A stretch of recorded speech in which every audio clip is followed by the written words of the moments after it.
Hello, my name is Pew Pew Choo Choo, and today we will be taking a look at the Disabler class for the Assault Commando. Either of the commandos work, but Cleburne is the preferred one. More often than not, your teammates will be more than happy to provide DPS onto the field. However, one of the things that are lacking is stunning and disabling. The objective of this build is kind of like an initiator or a disabler inside a MOBA. Your objective is to jump into fights, disable your opponents, and keep them disabled so that your teammates can finish them off.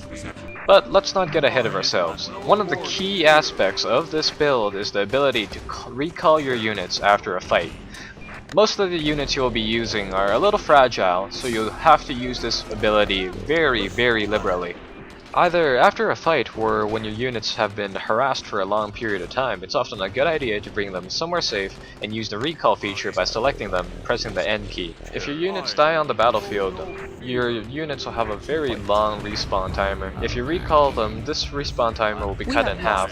This game mechanic is critical for high level play because it denies your opponent's resources and saves you the respawn timer on those units. Now let's talk about tactics. One of the key units you'll be using are called Sirens. They have a nice long stun, so don't be afraid to run up as an initiator. Drop these units down and pluck that stun down on a large group of enemies. It's very effective and it'll keep your opponents stunned for a good amount of time, more than enough time for your teammates to take them down. But be warned, these units are fairly fragile. Once their stun is done, it's often a good idea to run them back to your lines and use them as ranged support for your main troops. Another key unit to this build is called the Pile Driver. It can jump a long distance and stun opponents when it comes down. This is very useful for chasing and initiating fights. It's definitely a good idea to bring in your Sirens after your Pile Driver has stunned the opponent. Since you can have 3 units on the field at one time, having 1 Pile Driver and 2 Sirens with the automation perk allows you to disable your opponent for a good 6 seconds. At times, your opponents might not bunch up their units, but don't worry, your Sirens have a fairly large range when it comes to stunning. If you feel like it's necessary to burst a stun, then do it. At times, your teammates may initiate fights, whether by using artillery or by using their own stuns. In these situations, you should always be following up with more stuns, so you'll be assuming what is essentially a tackling position. Now, in TDM or Team Deathmatch, it's often a good idea to pin down enemy heroes, and in battle mode, it's often a good idea to just kind of pin down whatever you can find, because in battle mode, units count. Now, there's one more thing that we haven't talked about, which is our hero. Our hero takes a backseat role inside this particular build, because most of it is unit dependent. Now, inside this build, your hero takes more of a backseat role.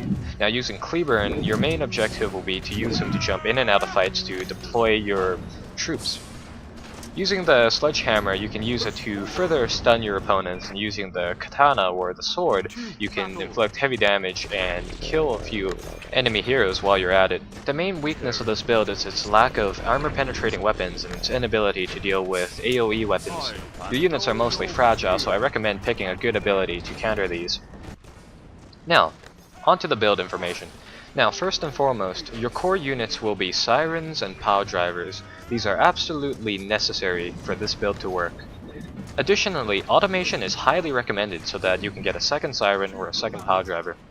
Power Catch is also very useful for summoning troops in the middle of a fight. Emissary Blade is also another useful tool. Some people might prefer the Sledgehammer, but I find it a good hero killing weapon. Deus Ex can be used to take down armored opponents or turrets. Damage Booster can also be substituted. In theory, you'll be jumping into areas with a lot of units, so Nano-Acid Emitter is definitely helpful. Durability helps to increase the armor of your units. Both of the armor gear work for this build, it's up to your preference really. This is Pew Pew Choo Choo, and I hope you enjoyed this video. If you enjoyed this video, please hit that like button and subscribe for more content. Additionally, tell me what you think about this build.